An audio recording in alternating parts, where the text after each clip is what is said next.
Hebreus capítulo 9, se você não sabe, Hebreus está lá no final da Bíblia, já nos últimos livros da Bíblia. E você vai chegar lá, Hebreus capítulo de número 9, nós vamos começar do versículo 11. Hebreus 9, versículo 11, tá? Hebreus, irmãos, está logo depois de Tito. Tem as cartas de Paulo a Timóteo, Tito, e aí vem Hebreus. Todos acharam? Podem dizer amém? Amém. Hebreus 9, versículo 11. Vamos ler um pouquinho a palavra de Deus. Mas, vindo Cristo, o sumo sacerdote dos bens futuros, por um maior e mais perfeito tabernáculo, não feito por mãos, isto é, não desta criação, nem por sangue de bodes e bezerros, mas por seu próprio sangue, entrou uma vez no santuário, havendo efetuado uma eterna redenção. Porque se o sangue dos touros e dos bodes e a cinza de uma novilha espargida sobre os imundos os santificam, quanto à purificação da carne, quanto mais o sangue de Cristo, que pelo Espírito eterno se ofereceu a si mesmo imaculado a Deus, purificará a vossa consciência das obras mortas para servirdes ao Deus vivo? E por isso é mediador de um novo testamento, para que, intervindo a morte para a remissão das transgressões que havia debaixo do primeiro testamento, os chamados recebam a promessa da herança eterna. Porque onde há testamento, necessário é que intervenha a morte do testador. Porque um testamento tem força onde houve morte. Ou terá ele algum valor enquanto o testador vive? Pelo que também o primeiro não foi consagrado sem sangue, porque havendo Moisés anunciado a todo o povo todos os mandamentos segundo a lei, tomou o sangue dos bezerros e dos bodes com água, lã purpúrea e isopo, e aspergiu tanto o mesmo livro como todo o povo, dizendo: este é o sangue do testamento que Deus vos tem mandado. E semelhantemente aspergiu com sangue o tabernáculo e todos os vasos do ministério. E quase todas as coisas, segundo a lei, se purificam com sangue. E sem derramamento de sangue não há remissão. De sorte que era bem necessário que as figuras das coisas que estão no céu assim se purificassem, mas as próprias coisas celestiais com sacrifícios melhores do que estes. Porque Cristo não entrou num santuário feito por mãos, figura do verdadeiro, porém, no mesmo céu, para agora comparecer por nós perante a face de Deus. Nem também para si mesmo se oferecer muitas vezes, como sumo sacerdote, cada ano entra no santuário com sangue alheio. De outra maneira, necessário lhe fora padecer muitas vezes, desde a fundação do mundo. Mas agora, na consumação dos séculos, uma vez se manifestou para aniquilar o pecado pelo sacrifício de si mesmo. E como aos homens está ordenado morrerem uma vez, vindo depois disso o juízo, assim também Cristo, oferecendo-se uma vez para tirar os pecados de muitos, aparecerá a segunda vez, sem pecado, aos que o esperam para a salvação. Amém. Hebreus é complicado, né? Hebreus é complicado porque apresenta muitas figuras de linguagens, muitas coisas ligadas à lei. O escritor escreveu aos hebreus, o povo da primeira aliança, o povo que precisava de uma explicação mais completa sobre quem era Jesus e o sacrifício que ele havia feito na cruz do Calvário. Quando você pega o livro ou a carta aos hebreus, você vai ter dificuldades de compreensão se você não pesquisar, se você não conhecer o Antigo Testamento, porque é um livro complicado, de difícil compreensão. No entanto, quando nós passamos os olhos por alguns textos de Hebreus, parece que eles saltam, para a gente. E eu queria, nessa manhã de Santa Ceia, como eu disse bem rápido, trazer aqui algumas coisas para os irmãos. Esse texto fala da segunda aliança. Esse texto fala da aliança que Jesus falou lá em Mateus, quando ele ia na última ceia pronto para a morte. Jesus disse, olha, este é o cálice da nova aliança. Fazei isto todas as vezes que beberdes em memória de mim. Jesus estava apresentando um cálice de uma ceia que representava o sangue derramado na cruz, que segundo o texto de Hebreus 9, uma única vez ele entrou no santuário e com um corpo não feito por mãos ou por criação desta terra, mas pela criação dos céus, porque o escritor disse, porque senão ele não poderia entrar na presença de Deus, mas ele foi criado por Deus, e ele, uma vez por todas, derramou sangue seu, puro, sem mácula, para nos purificar. O escritor, ele vai fundo na lei, resgata toda a figura da lei e coloca sobre Jesus. Ele diz, isso tudo é figura do que já é no céu, portanto, precisaria de uma purificação. E aí ele diz assim, olha, lá no Antigo Testamento, sangue de bodes, de bezerros, cinza de novilho queimado no altar, purificava os homens dos pecados da sua consciência naquele tempo, quanto mais o sangue de Cristo que foi vertido na cruz do Calvário. É uma segurança, é a esperança que nós salvos temos, porque nós somos lavados e remidos no sangue do Cordeiro de Deus, que tira o pecado do mundo de uma vez por todas. Apocalipse capítulo 22 e versículo 14. Ele fala, e nós lemos aqui ontem na nossa consagração, ele fala, bem-aventurado é os que lavam as suas vestes, as suas vestiduras, no sangue do Cordeiro.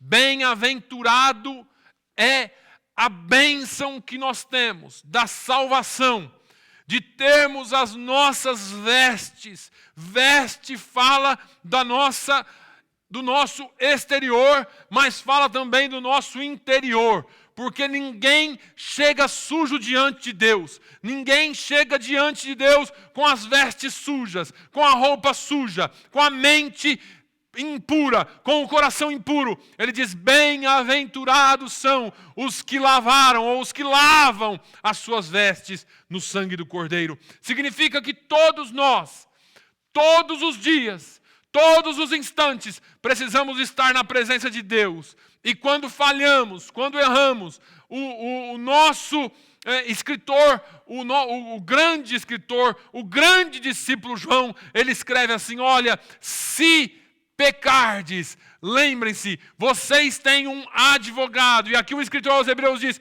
vocês têm um mediador, alguém que se põe entre você e a justiça de Deus, porque ele derramou sangue na cruz do Calvário por você, e o sangue dele lava as suas vestes. É uma tragédia na vida do cristão, quando ele deixa de entrar na presença de Deus, se humilhar na presença de Deus e confessar os seus pecados para Deus. Essa noite, ou a noite passada, na outra noite, antes de ontem para ontem, eu acordei muito cedo e algumas coisas vieram à minha mente. Eu havia falado sobre um texto na sexta-feira de Moisés, Ur e Arão. E aquele texto veio na minha mente, naquela batalha contra os amalequitas, que Moisés ficou sobre o monte, com as mãos estendidas, com a vara de Deus na mão. E enquanto as mãos de Moisés estavam levantadas, Josué prevalecia lá embaixo no vale. Quando ele se cansava e as mãos abaixavam, parece que alguma coisa acontecia e os amalequitas prevaleciam. Ur e Arão, vendo aquilo, falaram assim: nós vamos ter que segurar as mãos de Moisés. E eles seguram as mãos de Moisés, mas elas ainda assim eram pesadas. Então eles falaram assim: vamos pegar uma pedra, colocar Moisés sentado sobre a pedra, de forma que ele descanse também, porque vai ser muito longa essa batalha. E a gente se escora aqui, coloca as mãos dele aqui e nós vamos prevalecer. E foi assim, e Deus deu a vitória para o povo de Israel. Mas enquanto eu pensava nesse versículo, nesse texto, Deus falou assim: ó, existem algumas coisas externas que movem o mundo espiritual. Porque eu fico pensando, por que as coisas não dão mais certo? E Deus falou para mim: pouca oração, pouco jejum, pouca humilhação na minha presença faz com que as vitórias não venham mais rápido. Deixa eu te dizer uma coisa, tem muita gente que não se dobra mais na presença de Deus. Ah, pastor, eu oro sentado. Eu não estou falando que você tem que orar de joelho. De vez em quando o Senhor vai mover o seu coração para que você coloque o seu rosto em terra, coloque o seu rosto em terra, porque aquilo que você faz no externo fala alguma coisa no reino espiritual. Eu não sei qual era o mistério de Deus com a mão de Moisés. A gente prega sobre a autoridade espiritual, eu creio que era a autoridade de Deus sobre a vida dele, mas em algum momento, quando ele cansava e abaixava a mão, os anjos recuavam. Às vezes nós abaixamos a guarda aqui também, parece que os anjos recuam. Às vezes nós somos tão intensos na nossa oração, tão intensos no nosso louvor, e às vezes tem dia que a gente está assim: te louvarei, não importa, está arrastando. Nós já vivemos, já testemunhamos, nós somos salvos pela graça, pela fé em Cristo Jesus, e parece que tem hora que a gente só crê naquilo que não presta. Nós não conseguimos ver as bênçãos de Deus sobre a nossa vida. Deixa eu te dizer, Jesus morreu no Calvário, nós já lemos aqui hoje, para levar sobre si as nossas iniquidades, as nossas dores, os nossos ferimentos, os nossos pecados, as nossas dificuldades, os nossos desafios. Aquilo que eu não posso fazer, Ele morreu na cruz por mim, para que seja completa a obra dele. Sabe por que recebemos menos? Porque buscamos pouco. Sabe por que fazemos pouco? Porque buscamos nada. Jesus morreu para que nós tivéssemos vida. E eu estou falando aqui de lavar as nossas vestes no sangue do Cordeiro. Porque, irmãos, o pecado nos afasta de Deus. Precisamos de santificação. Lavar as vestes no sangue do Cordeiro é todos os dias entrarmos na presença dEle e lavarmos as vestes no sangue dEle. Pastor, o sacrifício não foi de uma vez por todas? Foi, mas eu e você continuamos pecadores. João disse assim: se confessarmos os nossos pecados, Ele é fiel e justo para nos perdoar dos pecados e nos purificar de toda injustiça. Você já foi aceito.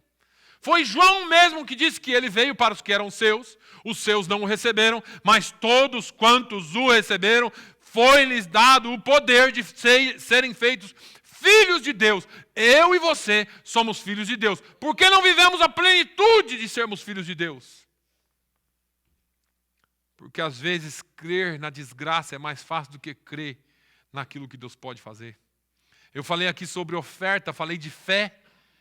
E parece que é um assunto do bicho-papão, né? E não é. Porque só quem vive pela fé sabe o que é o sustento de Deus, sabe o que é a provisão de Deus, sabe o que é Deus colocar a mão onde não tinha, onde não tem, onde ninguém vê. A gente gosta de cantar essas coisas. Que Ele vai abrir porta onde não tem parede, que Ele isso, que aquilo. Mas na hora de cumprir isso na nossa vida...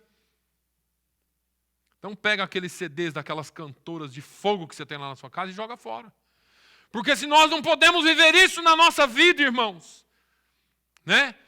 Ele abre a porta onde não tem porta. Eu vou abrir uma onde não tem parede para todo mundo ver que eu sou Deus na sua vida. Bem-aventurados são os que lavam, está no contínuo. Lavam as suas vestes no sangue do Cordeiro. Lavar as vestes é santidade, é separação, é não ser como todo mundo é. É coração, mente, alma, corpo, tudo limpo na presença de Deus. Ixi, pastor, não vai dar. Somos falhos. Precisamos urgentemente de compromissos. E quando eu falo de compromissos, é porque você já fez um compromisso com Deus. Você já deu a vida dele, a vida a ele. Você já faz parte dessa nova aliança aqui. Mas por que eu estou falando isso? Porque nos versículos 27 e 28, o escritor nos desafia. Ele diz assim: porquanto ao homem, ou como aos homens, está ordenado morrerem. Aqui você pode pôr um só, tá? Porque a tradução original diz um só aqui, assim como ele entrou uma vez só no santuário, morreu uma vez só, para que você entenda bem. Morrerem uma só vez. Vindo depois disso, bonança, juízo. Crentes que perderam a noção do juízo de Deus. Vivemos a vida como se nada acontecesse, como se nada fosse acontecer. E a vida vira de cabeça para baixo em 1 segundo. 1 minuto você é, em 1 minuto você já não é mais. E aí, a palavra de Deus continua. O que tens preparado? Para quem será? Veja que não tem, e eu quero com todo respeito às demais religiões, mas eu creio na palavra de Deus e prego a palavra de Deus, essa é a minha crença e eu creio que é a sua. Não tem reencarnação. Não tem segunda chance, eu morro aqui, amanhã eu reencarno em outro corpo para me aperfeiçoar. Deixa eu te dizer uma coisa, se nós precisássemos de nós mesmos nos aperfeiçoar, nós não precisaríamos de Jesus. Jesus veio e fez o perfeito sacrifício uma vez por todas. Por isso que é uma vez que você morre. E depois disso você vai enfrentar o juízo. Pastor, mas e se eu não crer assim? Não tem problema. Tem gente também que não crê que o sol existe. Ele existe ou não existe? Tem gente que não crê que o homem foi na lua. Ele foi ou não foi? Não sei. Cada um com a sua crença. Uma coisa é certa. O que eu creio, o que você não crê, não muda a realidade de que ele vai voltar e um dia você vai estar na frente dele no juízo. E aí ele fala assim para nós crentes. Presta atenção, crente. Assim também Cristo, oferecendo-se uma vez para tirar os pecados de muitos, aparecerá a segunda vez, sem pecado, aos que o esperam para a salvação. Ele vai voltar. Tem muita gente que não acredita mais que Jesus vai voltar. Ele vai voltar segunda vez. E quando ele voltar, vai ser para a salvação daqueles que o esperam e para desespero daqueles que perderam a chance. Às vezes eu converso com a minha esposa sobre depois da volta de Jesus,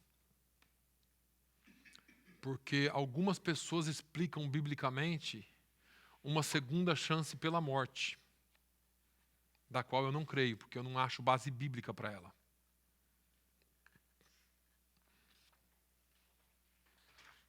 Existe uma explicação para o povo judeu, existem algumas explicações, mas para nós salvos, quando Jesus voltar a segunda vez, vai ser a chance que Ele está te dando aquela vez. Sabe por quê? Eu fico imaginando assim, Jesus não é doido. Ele te dá chance domingo após domingo, se é que você vem na igreja só de domingo, domingo após domingo. Ele te dá chance dia após dia pela palavra. Ele fala com você pelo Espírito Santo, porque você sabe quando você erra. Eu sei quando eu erro. Ele te deu a palavra para dizer assim, olha, confessa os seus pecados, que você vai ser perdoado. E depois ele volta e você ainda fala, não, agora é só eu morrer aqui e não negar que eu vou para o céu. Eu não estou criando teologia aqui não, irmãos. Eu estou falando baseado na Bíblia. E eu já falei para os irmãos que tem várias correntes teológicas e escatológicas a esse respeito. Cada um crê da forma que quiser. Mas deixa eu te dizer uma coisa. A chance que você precisa, Jesus está te dando hoje. A chance que nós precisamos é hoje. Você sabe por quê? Porque Jesus pode voltar para você hoje. Jesus pode voltar para mim hoje. Ele pode voltar para nós hoje. Agora, Jesus falando sobre esse assunto, ele disse assim, naquele dia haverá tanto desespero que pedirão a morte. Por isso que eu não creio. E a morte não os alcançará. Pedirão aos montes que caiam sobre eles, e os montes não vão cair sobre eles. Irmãos, esse é um assunto sério e pouco pregado. Jesus vai voltar. E quando ele voltar, ele vai vir para os que esperam, para os que o esperam para a salvação. Para aqueles que não esperam nele. Para aqueles que não creem, não confiam, não estão prontos, para esses será para condenação. Porque foi isso que ele disse em Mateus 24 e 25. A minha esposa fez uma pergunta muito interessante ontem. E as outras 5 virgens, a Bíblia não fala mais delas. 5 estavam preparadas e entraram com o noivo, né? E as outras 5? Continua lendo, 24 e 25 para você ver. Que ele vai falar outras parábolas e vai, por analogia, te falar o que acontece. Quando ele falar dos cordeiros que serão colocados para a direita e os bodes para a esquerda. E depois ele fala, todos aqueles que não forem, que forem encontrados à esquerda, serão lançados no inferno. Não pense que depois que Jesus voltar, a vida vai ser fácil. Melhor seria que nós já estivéssemos mortos. E ainda assim, por isso que eu falo todo dia com Jesus. Essa semana eu coloquei um CD do Elvis Presley no meu carro. Eu tenho uma coletânea antiga dele, quando ele ainda cantava músicas evangélicas. Eu coloquei e comecei a ouvir, muitas vezes eu já chorei ouvindo ele. Mas o meu choro não é por causa da música dele ou por causa da voz dele. O meu choro é porque eu falei, Senhor, filho de pastor da Assembleia de Deus, crente, cantava aqui no grupo de louvor. Quando ele cantava, Deus curava, tem testemunho sobre isso. E ele se perdeu. E eu disse assim, Senhor, não me deixe servir o Senhor a vida inteira e não entrar na vida eterna. Eu quero estar na glória com Jesus. E eu vou estar na glória com Jesus.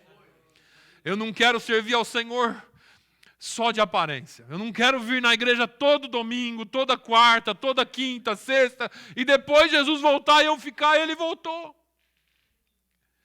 Eu quero que quando ele tocar as trombetas, quando os anjos tocarem as trombetas, eu ouça as trombetas. Porque eu vou estar sendo arrebatado para os ares com Jesus. Ele vai voltar.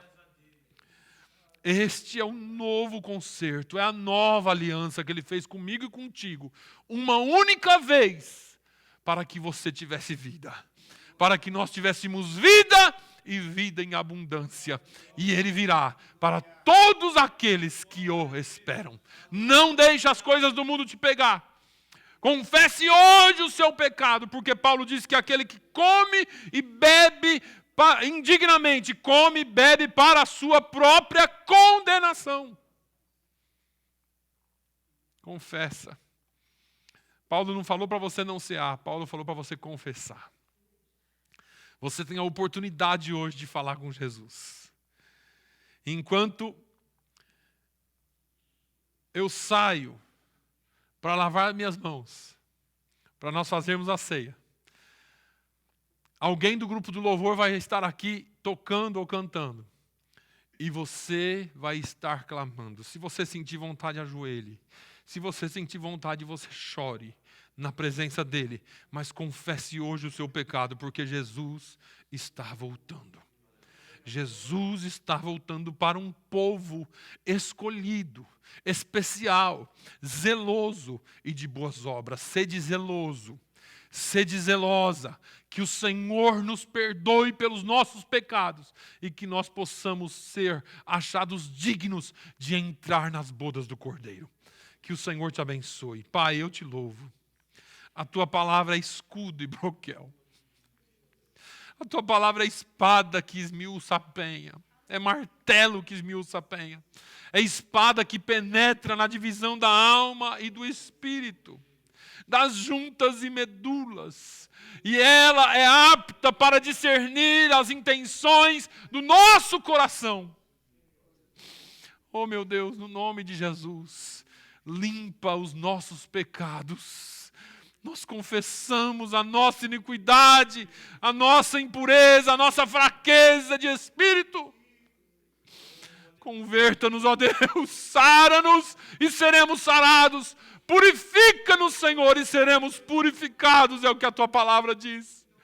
Meu Deus, no nome de Jesus, trabalha na vida do teu povo hoje. É o que eu te peço em nome de Jesus. Amém.